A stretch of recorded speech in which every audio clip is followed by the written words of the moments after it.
Forcément, si on a dans une même équipe tout le monde qui pense de la même manière, tout le monde qui est, entre guillemets, pareil dans certains critères, bah, l'idée ne va pas concerner tout le monde, on ne va pas aller assez loin pour répondre à nos objectifs.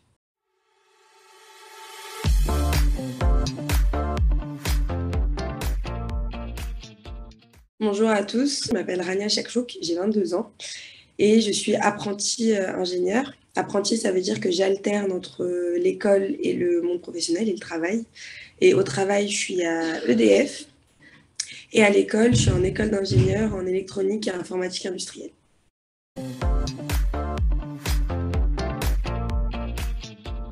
Le métier d'ingénieur développement, on touche un peu aux interventions et au temps réel, parce qu'il faut savoir que les centrales nucléaires, elles tournent tous les jours, et que c'est ça qui nous sert à avoir de l'électricité, à allumer la lumière, à utiliser tous nos outils électriques aujourd'hui.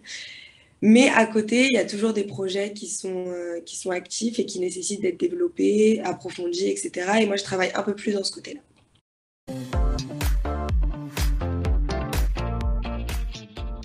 En classe préparatoire, c'est très théorique. Et j'avais un peu du mal à imaginer ce que c'était le métier d'ingénieur et pour lequel la formation nous préparait. Et en DUT, c'était un peu plus pratique. J'avais un peu plus l'impression de connaître le métier pour lequel je postulerai plus tard. Donc c'est à ce moment-là que je me suis réorientée. J'ai fait 2 ans en alternance en DUT mesure physique à Paris Diderot. Et l'année dernière, donc, j'ai intégré une école d'ingénieur en électronique et informatique industrielle, toujours en alternance. Et actuellement, je suis en 2e année. Certaines remarques de par d'où je viens, j'habite à Saint-Denis, dans le 93, et il y a beaucoup d'idées reçues qui peuvent se faire quand on habite dans le 93 et plus particulièrement à Saint-Denis. D'autres remarques aussi de par mon sexe, le fait que je sois une femme. Pendant assez longtemps, on aurait certains été surpris que je fasse un métier technique et scientifique. On peut ne pas se sentir légitime de faire ce qu'on fait. Et j'aimerais détruire un peu toutes ces idées reçues parce que c'est totalement faux. La preuve vivante que je suis bien là.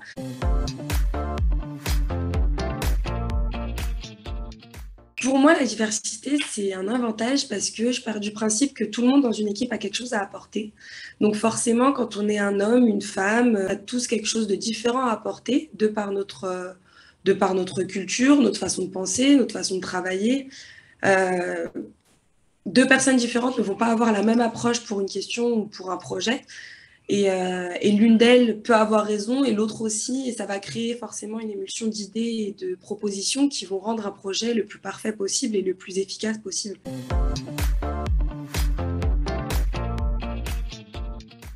J'ai envie de vous dire, tentez. J'aimerais banaliser la réorientation, par exemple. Vous pouvez vous réorienter, vous pouvez tester, vous pouvez aimer, ne pas aimer. Et les sciences, il y a beaucoup de personnes qui pensent que c'est l'élite, entre guillemets, que la filière scientifique, que c'est la plus difficile, c'est la plus complète, etc. Je ne suis pas d'accord avec ça.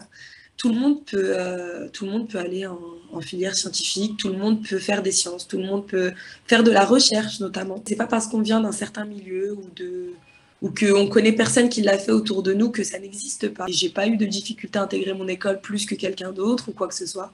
Donc vous serez surpris.